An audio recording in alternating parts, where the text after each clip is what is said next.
Planet Earth, hundreds of millions of years in the future. Intergalactic explorers return to their home planet in search of signs of ancient civilizations. They find a planet that has changed beyond recognition. Gone are the familiar continents that we know today. Instead, they find a giant landmass with huge mountain ranges, massive frozen snowfields, and glaciers. The once thriving metropolis they seek has disappeared. A few broken remnants are all that remain, crushed and buried beneath tons of rock. Could this be a future vision of Earth? Naked Science asks, what forces could create such a bleak and barren world? And investigates how the awesome power of colliding continents shapes and reshapes our planet in an endless cycle of construction and destruction.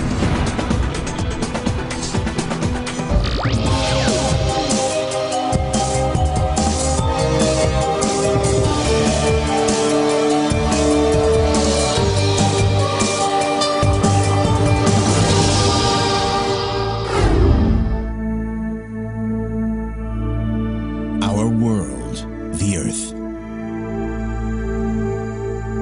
From space, it's easy to see the distinctive pattern of land that makes up the continents: North America, South America, Africa, Antarctica, Europe, Asia, and Australia. Giant landmasses separated by oceans that stabilize the environment with hospitable weather patterns, suitable for civilization and cities to evolve and prosper.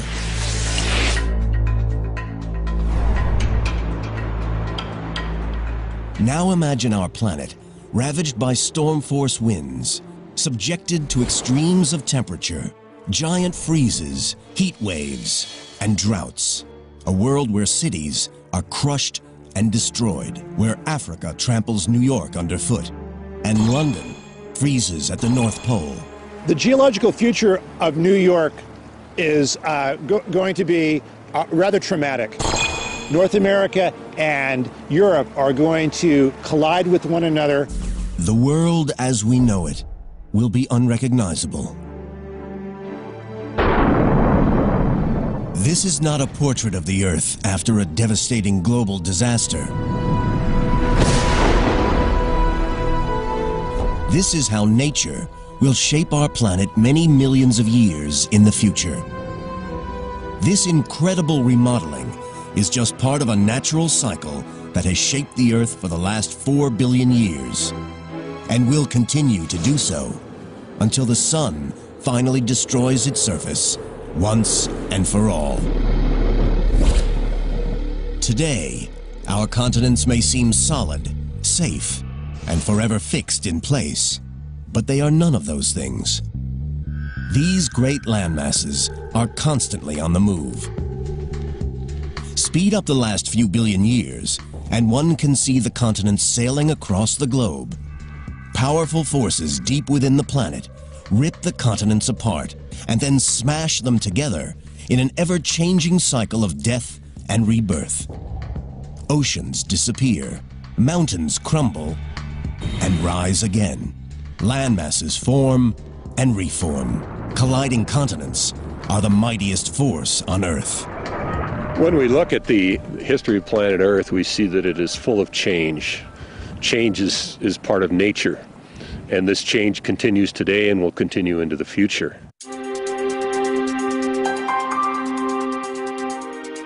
To understand how the continents shape our world, we must first travel back in time to the very birth of the Earth.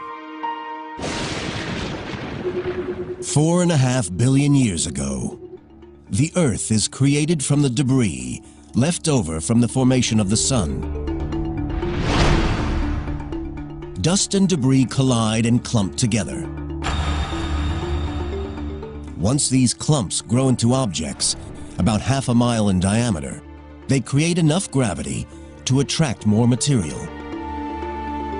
Slowly, these clumps grow into as many as 20 planets. As these new planets orbit the Sun, they begin to collide. One collision with the planet Theia, which creates the Moon, obliterates the surface of the Earth. The energy from the collision makes the Earth incredibly hot. At around 11,000 degrees Fahrenheit, it's more than 7 times hotter than the inside of a cremation furnace. Earth is a massive molten ball of boiling lava. This is primeval hell, where thousands of asteroids and comets bombard our world. But deep within the planet, a process starts that will lead to the first land. The heaviest elements, lead and nickel, sink down toward the center of the Earth to form a molten core. The lighter elements, including oxygen and silicon, rise toward the surface, where they erupt in volcanoes of molten rock. Slowly, the Earth's surface cools. Molten lava solidifies to form patches of crust, the seeds of the first continents. But even as the first land is born, it faces a battle to survive. We were being bombarded by a large number of asteroids very early in the history of the planet. So there's a lot of dynamic change from being walloped by giant impacts, disturbing things. Geology professor Sam Bowring is an expert in early Earth and the genesis of the continents. When we had an early crust is an interesting question. I suspect we had an early crust from day one. The question is, how long was that preserved? When the Earth was being bombarded constantly by asteroids, the chance of preserving any small chunk of that crust was very low.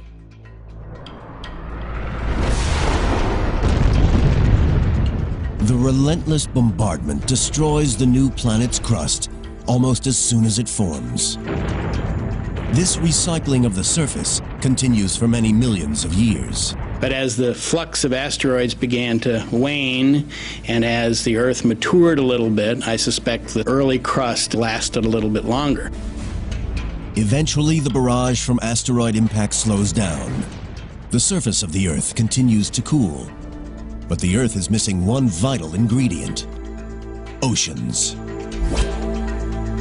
Where Earth got its water has been a controversial topic over the years. I think most people now think that many meteoritic bodies actually contain quite a lot of water. Water carried by meteors and asteroids may form the oceans that surround the first continents. The Earth, 4.4 billion years ago. Our planet is now 150 million years old, and the first primitive landmasses have formed. They are not like the 7 instantly recognizable continents of today. They are just small rafts of rock floating on the mantle. But now a type of rock appears on the Earth's surface that will form the nucleus of future continents. A rock buoyant enough not to sink into the bowels of the Earth. Granite. In South Africa, in the Kapvau region southwest of Johannesburg, geologists examine ancient granite that has survived the ravages of time. These are the ancient remains of what some people consider to be the first true continent. We're looking at the relics, the remnants of the first continental nuclei. This is one of the oldest, but certainly the best preserved continental nucleus in the world. Geologist Alex Kisters studies how granite formed the first continents. The rocks here are so important because they are remarkably well preserved, much better than anywhere on Earth. And that allows us actually to study processes that were involved in the formation of these early crustal rocks. Kisters is collecting samples to date the age of the granite. We're drilling these little rock cores, taking them out, and then sending them off later onto the lab to be dated. Dating rocks is a complex process because over long periods of time, the minerals can break down and reform into new rocks. Scientists look for an ingredient of rock that is tough enough to withstand the test of time. The answer is zircon, a crystal that is made inside molten rock as it solidifies. Even if the rock is destroyed, the zircons are durable enough to survive. Zircon is an incredibly interesting mineral, and it incorporates uranium and excludes lead, and that sets us up to have basically nature's time capsule. To illustrate this process, imagine that this hourglass is a newly formed zircon crystal. Sand in the top represents uranium. The sand in the bottom represents lead. Over millions of years, the uranium in the zircon turns into lead. Measuring the relative proportions of sand in the top and bottom of the glass reveals how much time has passed. Uranium's relentless decay into lead gives us a natural clock. Using this technique, geologists date this granite at 3.5 billion years old. This makes it some of the oldest rock on the planet. These rocks make up a major part of what is known as the Kapval Craton. A craton is an ancient raft of rock, light enough to float on the mantle, and around which a continent will grow. Ancient cratons have also been found in the heart of the Australian and North American continents. The craton here in Kapval in South Africa stretches for 463,000 square miles. It's almost twice the size of Texas. Without granite, the craton and modern continental crust wouldn't exist. Granite forms when minerals in the crust melt, then react with water, cool, and crystallize. Because it is made of lighter minerals, granite is less dense than other rock in the mantle, so it floats on the surface and mixes with other rocks to form rafts of land. The Kapval Craton is not totally built from granite. The oldest rocks here are these amazing pillow lavas exposed along the Komati River. 3.5 billion years ago, they form under the sea as lava emerges from an underwater volcanic vent. Upon contact with water, the lava immediately gains a solid crust, which then cracks and oozes additional large blobs called pillows. These rocks are amongst the oldest that we know.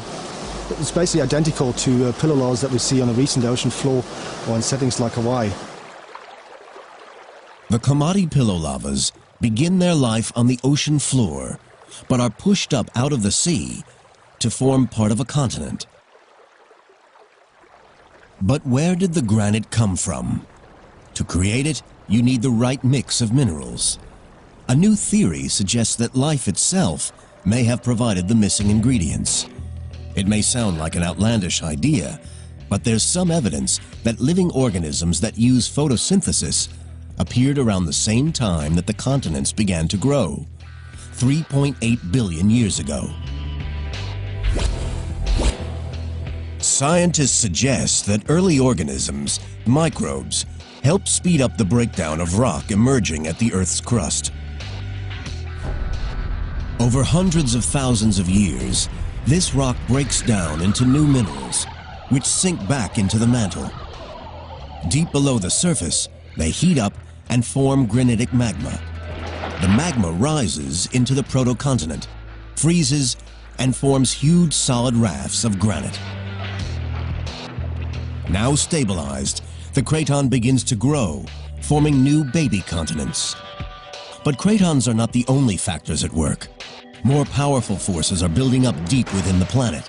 Forces that have the power to rip apart landmasses and smash them together, changing the face of the planet forever.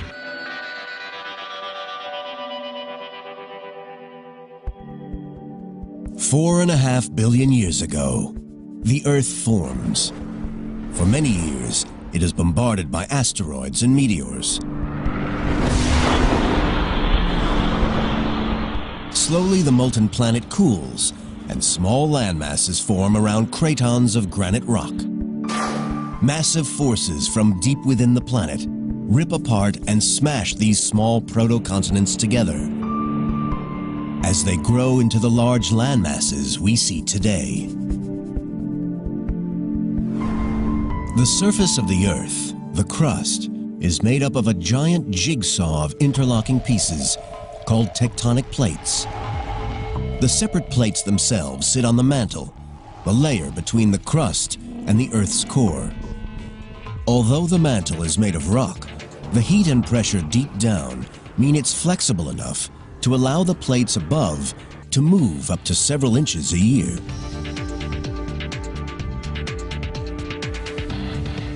Evidence for the theory of continental drift was first proposed in 1912 by German scientist Alfred Wegener. He noticed that identical fossils were discovered oceans away from each other. Paleontologist Professor Mark McMenamin of Mount Holyoke College in Massachusetts is an expert in fossil records. Wegener noted that a freshwater organism cannot cross a salty sea. And so if you find the fossils of a freshwater organism or a land creature on two continents that are now greatly separated by distance, they must once have been closer together.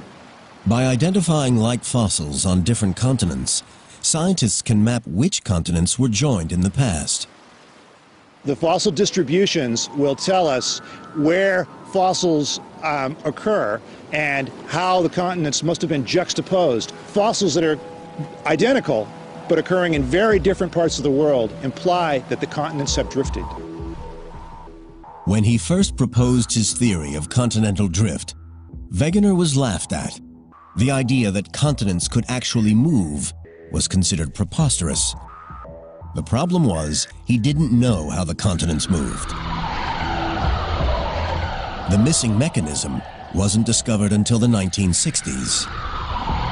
Plate tectonics is powered by heat.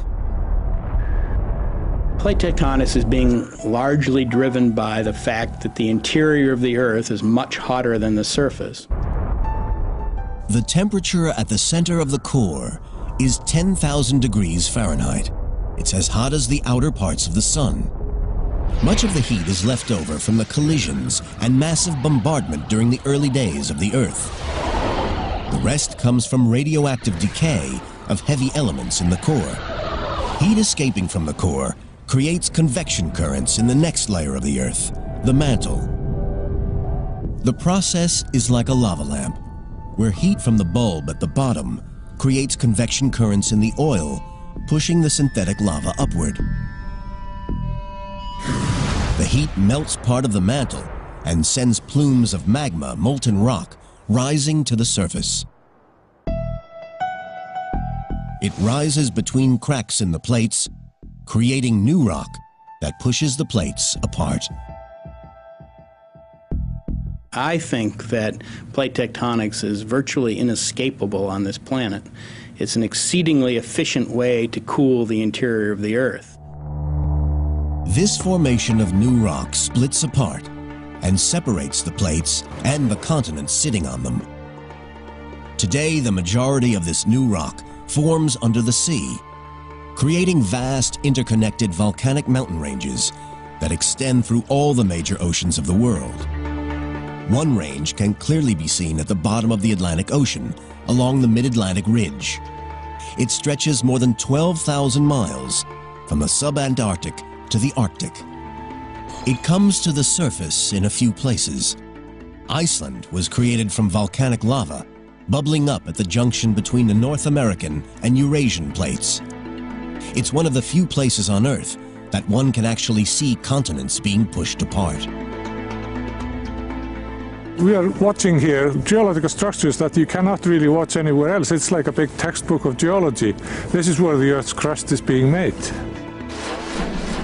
Paul Einarsson, professor of geophysics at the University of Iceland, monitors the mid-ocean ridge where the continental plates are splitting apart.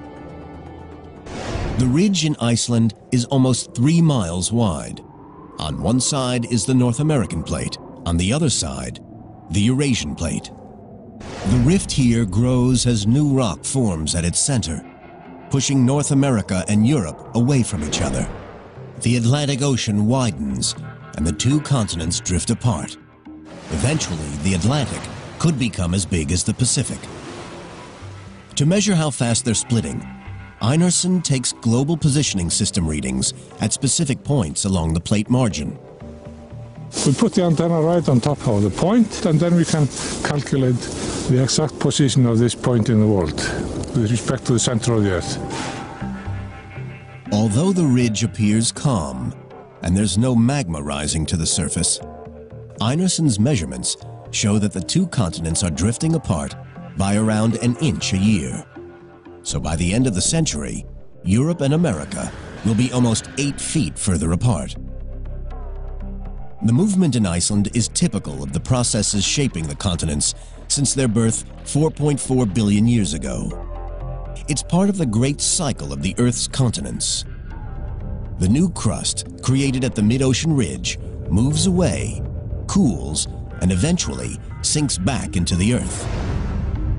When the first proto-continents formed, there were several interconnecting tectonic plates, constantly bumping and grinding against each other, pushing the new land over the planet.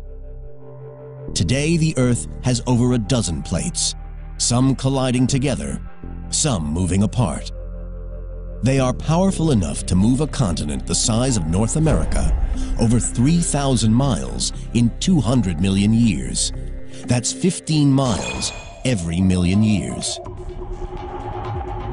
The Earth, 3.4 billion years ago, and plate tectonics pushes the proto-continents together. They combine to form ever larger tracts of land. Scientists suggest that cratons combine with other cratons to form a supercontinent, a huge continuous stretch of land. It's called Hvalbara. Scientists are unsure of its exact shape or size, as only a few pieces, like the craton in South Africa, still remain. But Hvalbara's days are numbered. A rising plume of heat is growing beneath it. It's about to rip the world's first supercontinent into pieces.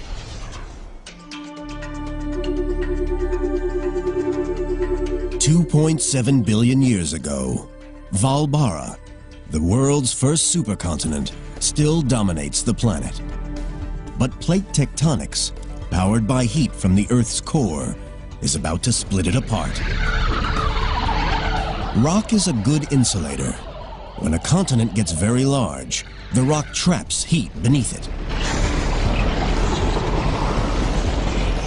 As it gets hotter and hotter, a plume of superheated magma builds up beneath the giant continental mass. The temperature continues to rise, and pressure in the mantle increases. Eventually, the crust can no longer contain the pressure, and the hot lava breaks through, ripping the land apart. You can see this process happening today in Africa. Heat from the Earth's core is ripping the continent apart. A giant rift valley runs from the Red Sea down to Mozambique. Giant cracks are opening up in the land. Volcanoes, like Kilimanjaro, mark spots where molten rock have risen to the surface in the past. In 10 million years, the eastern half of the continent will have split away. The molten lava trapped beneath the giant supercontinent of Hvalbara eventually smashes through the surface rock. The continent ruptures into several smaller pieces. These bits of land sail across the Earth. But nobody knows what happens to them or what the planet looks like at this time. The Earth is entering the Dark Ages. It is over 2.5 billion years since it was formed. It will be over 1 billion years before another supercontinent forms.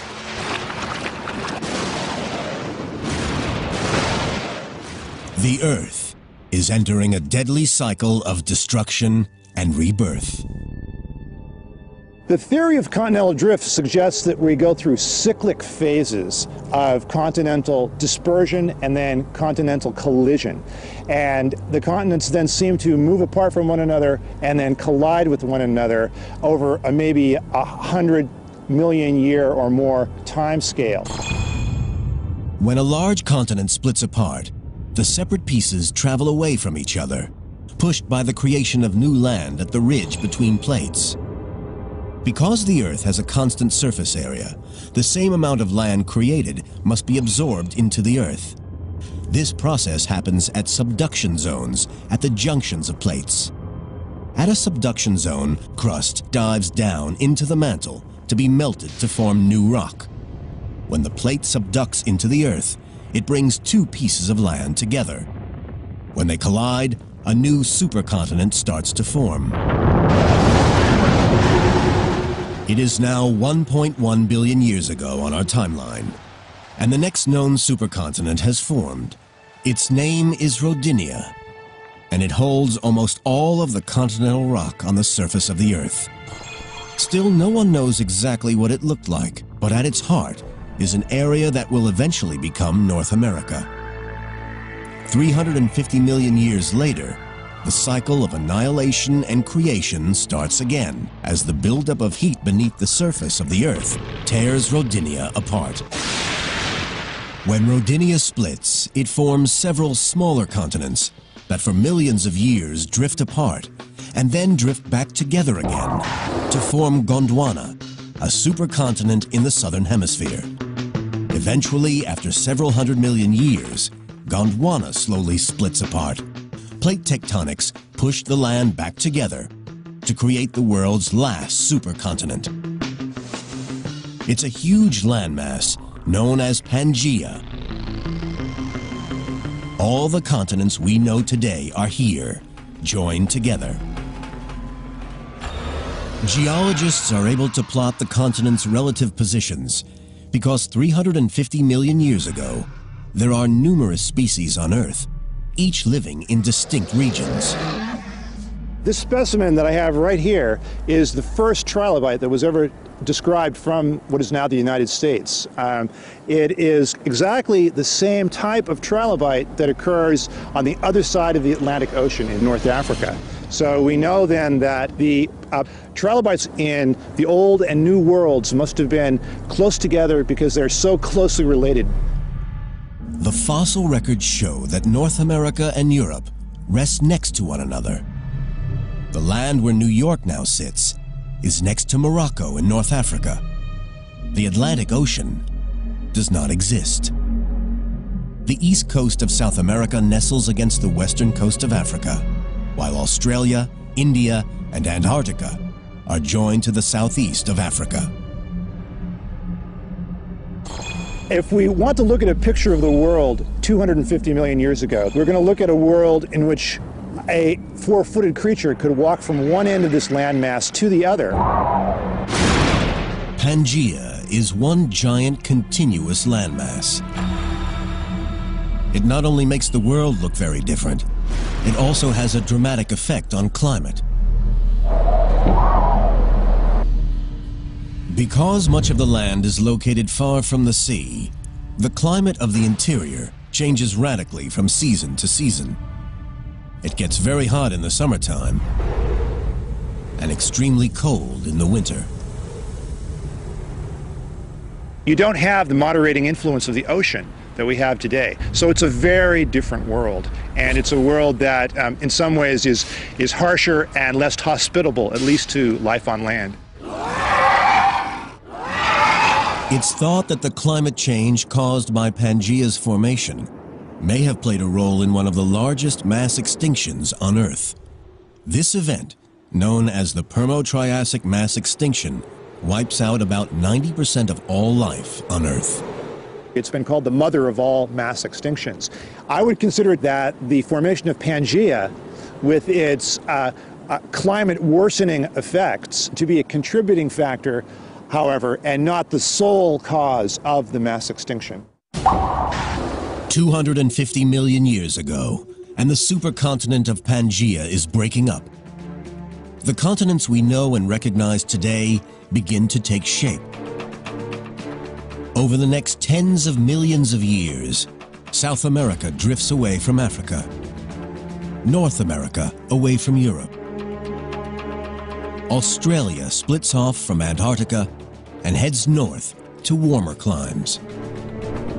The positions of our continents are becoming familiar, although their distinguishable features are not. The world's vast mountain ranges, the Alps and Himalayas, and its great valleys, like the Grand Canyon, are yet to form. They will emerge out of one of the biggest battles in nature, the battle between colliding continents.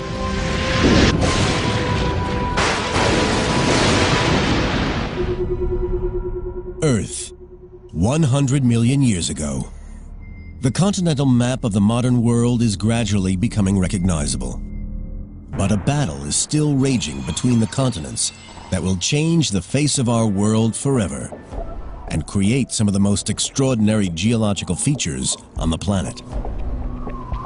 As the continents move slowly across the Earth, crust and rock is dragged back down into the Earth at subduction zones between the tectonic plates. But when continents collide at the plate junctions, sometimes there is a battle for supremacy. If neither plate will submit and drop down to be consumed by the mantle, then both the continents slowly smash and grind into each other. These pinch points of continental collision build mountains.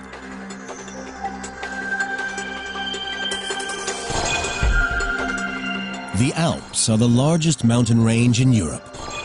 Higher than the Rockies, the Alps stretch from France in the west through Italy, Switzerland, and Austria to Slovenia in the east. Their formation is a direct result of a continental collision between Africa and Europe. The story of the Alps begins when the African plate breaks away from the South American plate. It starts moving toward Europe. Without the plate movement, there wouldn't be any mountain on this planet. Professor Gerard Stamfli of Lausanne University in Switzerland studies the processes that built the Alps. The African and Eurasian plates start to move toward each other, trapping a third, smaller Iberian plate between them. The three plates collide. The Eurasian plate is pushed downward into the mantle, chopping off the Iberian plate. The Tethys Sea begins to close. As the Eurasian plate grinds underneath the African plate, it pushes the Tethys Sea floor and part of the Iberian plate 600 miles north and many thousands of feet into the air. Rocks that started life on the bottom of the ocean end up at the top of the Alps. Quite fascinating to imagine that if you are on top of the Matterhorn, you're actually staying on top of Africa. For geologists, Africa stops in the Alps. Over the next 100 million years, the continents continue to smash together. New mountain ranges start forming around the globe. The largest, the Himalayas, form as the Indian plate charges northward toward the Eurasian plate. It moves at 2 inches per year, lining up a head-on collision. The movement of the Indian plate leads to a clash between two giant continents and creates some of the highest structures ever to exist on Earth. The incredible power of continental drift not only builds mountains, it also sculpts one of the world's most recognizable landmarks, the Grand Canyon in Arizona. The Grand Canyon is a great scar on the surface of the Earth. Geologist Ron Blakey has been studying the canyon for over 30 years. It's just a wonderful place to come face to face with planet Earth.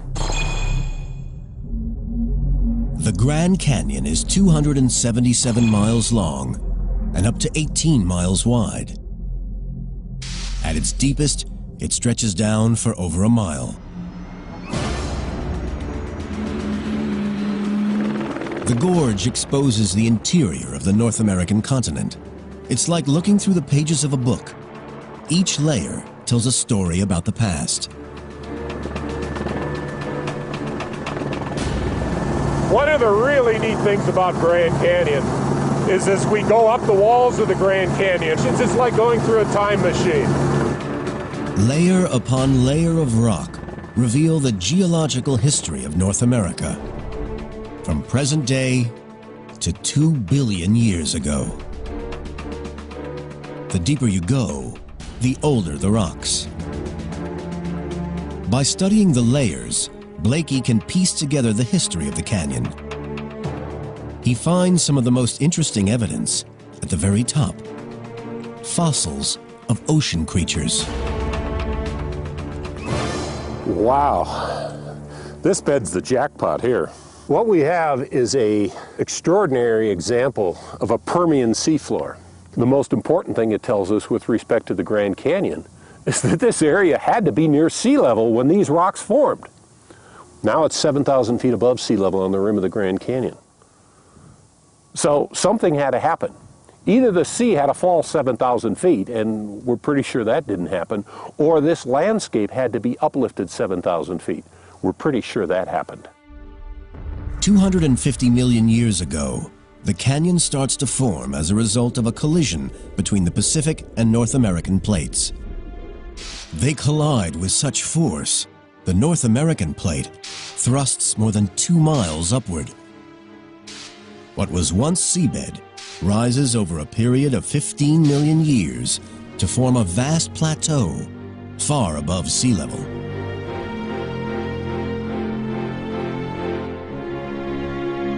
It stays that way for millions of years until it is transformed by water erosion.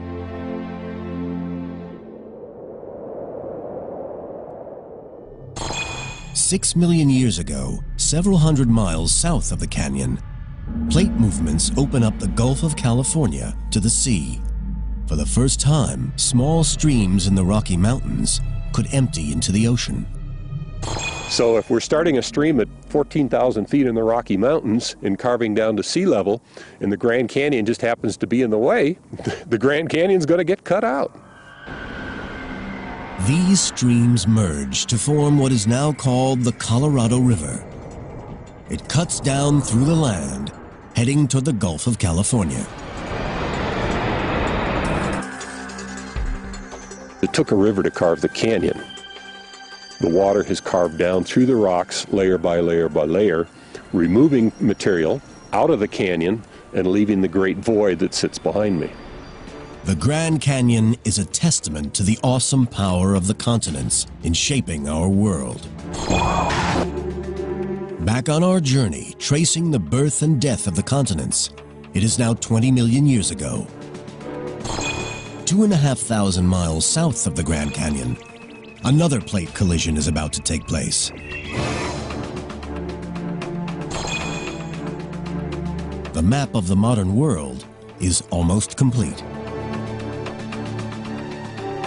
At this time, water flowing freely between the Pacific and Atlantic Oceans still separates North and South America. Over many millions of years, the Pacific plate begins sliding under the Caribbean plate. The pressure causes underwater volcanoes to erupt. Some explode with such ferocity that they create a range of small islands between North and South America.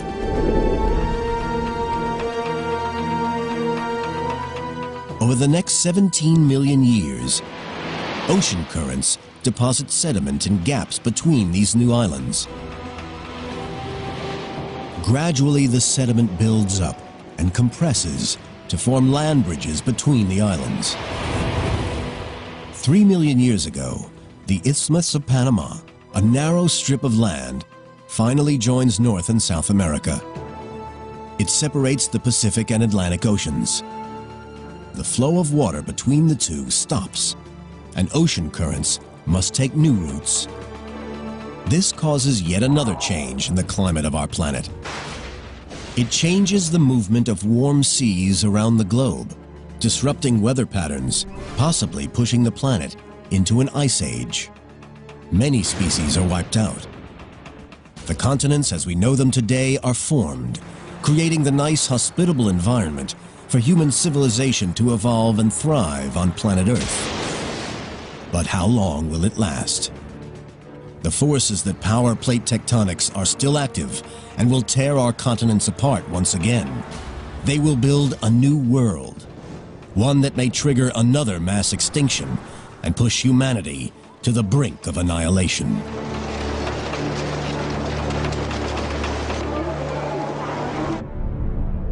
A view from space reveals Earth's continents as we know them today.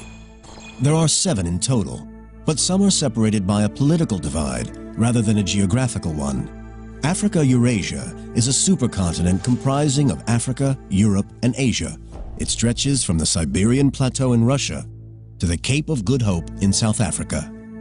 A spectacular route across 3 continents, incorporating dramatic climate change, vivid scenery, and diverse cultures.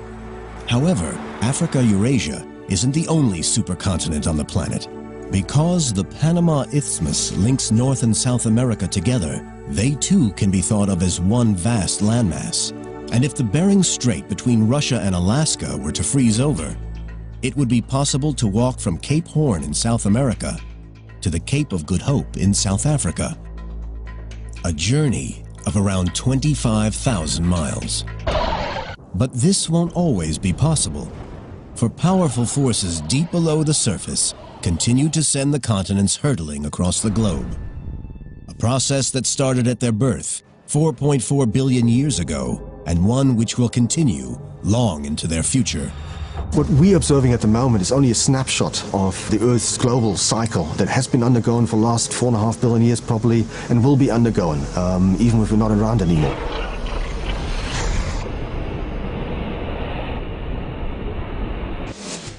The global continental cycle has another impact on our world. It causes many natural disasters. Plate movement creates stress points, which lead to volcanic eruptions. As continents split apart, instability at the plate junctions causes earthquakes that rip apart whole communities. This one, on October 8, 2005, in Pakistan-ruled Kashmir, killed nearly 75,000 people and left up to 3 million homeless.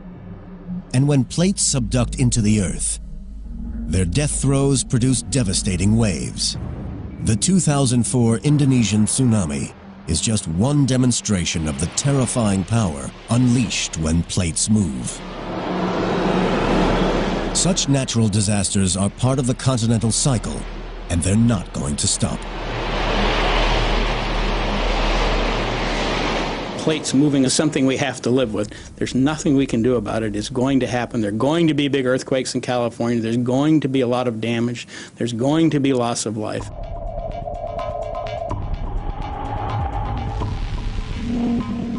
In recent years, it seems as though natural disasters, powered by the movement of the continents, have been on the rise. But what we are witnessing is an increase in awareness, rather than an increase in the number or severity of natural disasters. I think what we're really seeing here is a very raised consciousness of the public. With instant communication abilities, much more publicity is given to volcanic eruptions and earthquakes. We are observers to only a very short period of the life of the Earth. If we could monitor earthquakes and volcanic activity caused by plate movements over millions of years, we would see a very different picture. When you look at something over 10 years, you might have 10 major earthquakes. The next 10 years you might not have any, but that's not significant. It just is related to the short period of time that you're making the observation at.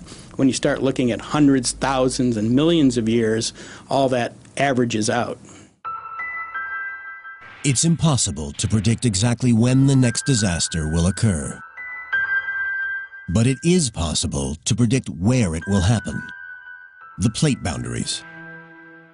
Map the location of earthquakes and volcanoes, and they line up with the cracks between plates. Plot where these plates will move over the next tens of millions of years, and the future looks bleak for many of the world's cities.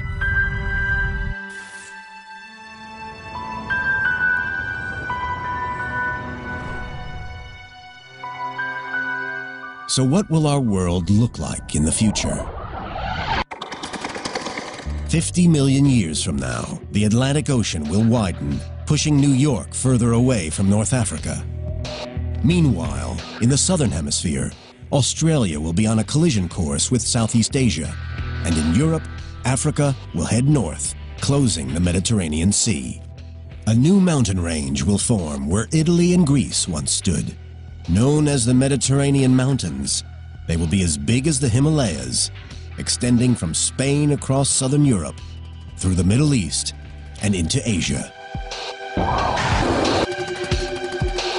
100 million years in the future, and the power of continental movements will render the surface of the Earth unrecognizable. The Atlantic Ocean will continue to widen, but a subduction zone will form along its western shoreline. The first sign of it can be seen today in the Caribbean, the Puerto Rico Trench. This trench will grow north and south along the east coast of North and South America. This vast subduction zone will consume the Atlantic Ocean, dragging Europe and Africa back toward the Americas. 250 million years in the future, intergalactic explorers returning to their home planet will find a world very different to the one in their records. There will no longer be 7 continents, but one gigantic landmass containing most of the land on Earth. They could find it a barren, frozen world. The explorers search for the remains of our cities. But when Europe and America collide, any cities along the coastlines will be gradually destroyed. The geological future of New York is going to be rather traumatic. In the long term, New York is going to be at the site of a continental collision. North America and Europe are going to collide with one another and produce a distinctive suite of rocks which will eventually be crumpled between the two continents as they collide. New York and its neighbors will be crushed and buried beneath the surface, leaving no more than a few remains. In the future, geologists will be able to find remains of New York City trapped in the rocks themselves, either buildings or plastic bottles or old autos and their parts. All of these things will be incorporated into the fossil record and will be recognizable to a future geologist who knows what she or he is looking for.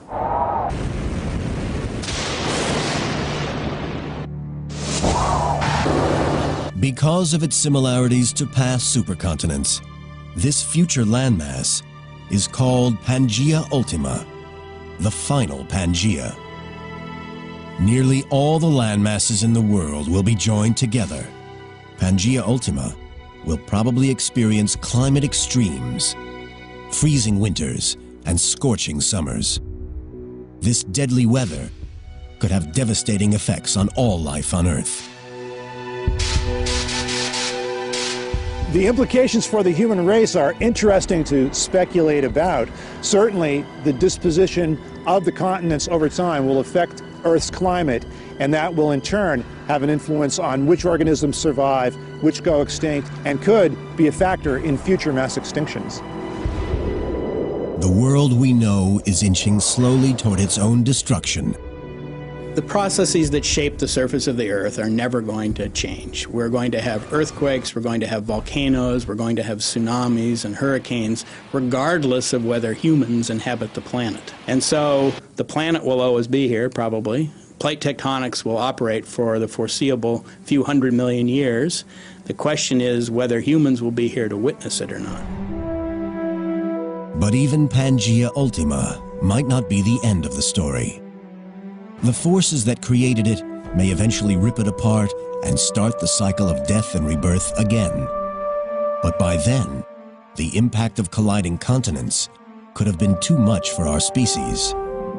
With our cities destroyed and the climate severe, we may have already left our planet in search of a safer home.